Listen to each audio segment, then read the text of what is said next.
नमस्कार, आप live cities देख रहे हैं। मैं हूं गरिमा भारती। बिहार में कोरोना के आंकड़े थमने का नाम नहीं ले रहे हैं।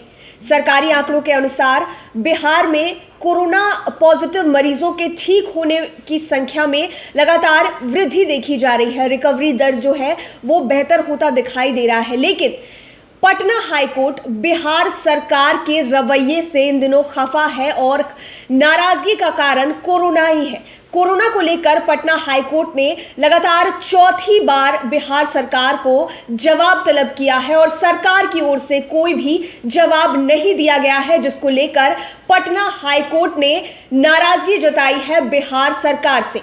बिहार में लगातार चौथी बार स्वास्थ्य विभाग ने पटना हाईकोर्ट में जवाबी हलफनामा दाखिल नहीं किया। इस पर पटना हाईकोर्ट ने नाराजगी जाहिर करते हुए गंभीर टिप्पणी की।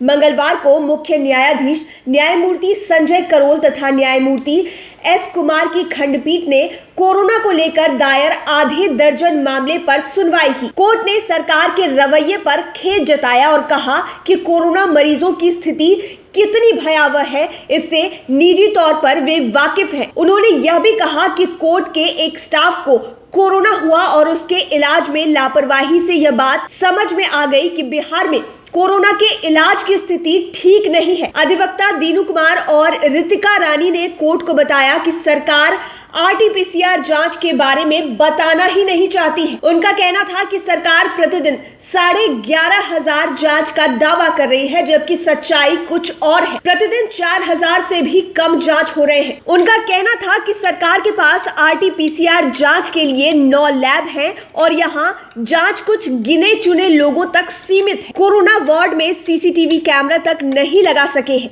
कोर्ट ने सरकार को फटकार लगाते हुए कहा कि जवाबी हलफनामे के साथ पूछे गए 9 बिंदुओं पर जवाब 2 सप्ताह के भीतर दाखिल करें।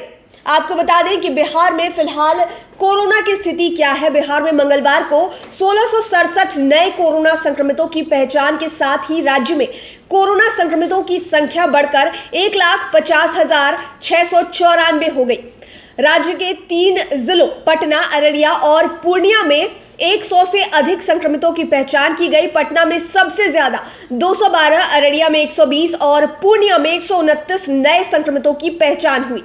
वहीं अरवल में 21, औरंगाबाद में 38, बांका में 12, बेगूसराय में 42, भागलपुर में 98, भोजपुर में 20, बक्सर में 34, दरभंगा में 27, पूर्वी चंपारण में 68, गया में 37, गोपालगंज में 57, जमुई में 16, जहानाबाद में 41, कैमूर में 9, कटिहार में 42, खगड़िया में 16, किशनगंज में 33, लखीसराय में 36, मधेपुरा में 53, मधुबनी जिले में 24, मुंगेर में 20, मुजफ्फरपुर में 66, नालंदा में 38, नवादा में 23, रोहतास में 19, सहरसा में 18, समस्तीपुर और सारण में 37, शेखपुरा में 25, शिवहर में 7, सीतामढ़ी में 30, सिवान में 34, सुपौल में 35, वैशाली में 31 और पश्चिमी चंपारण में 62 नए संक्रमितों की पहचान की गई। लेकिन बड़ी बात यह है कि लगातार चौथी बार बिहार सरकार और हेल्थ डिपार्टमेंट की ओर से कोर्ट के सवालों का जवाब नहीं दिया गया है। कोर्ट ने बिहार सरकार को फिर से फटकार लगाई है, जवाब मांगा है 2 सप्ताह के भीतर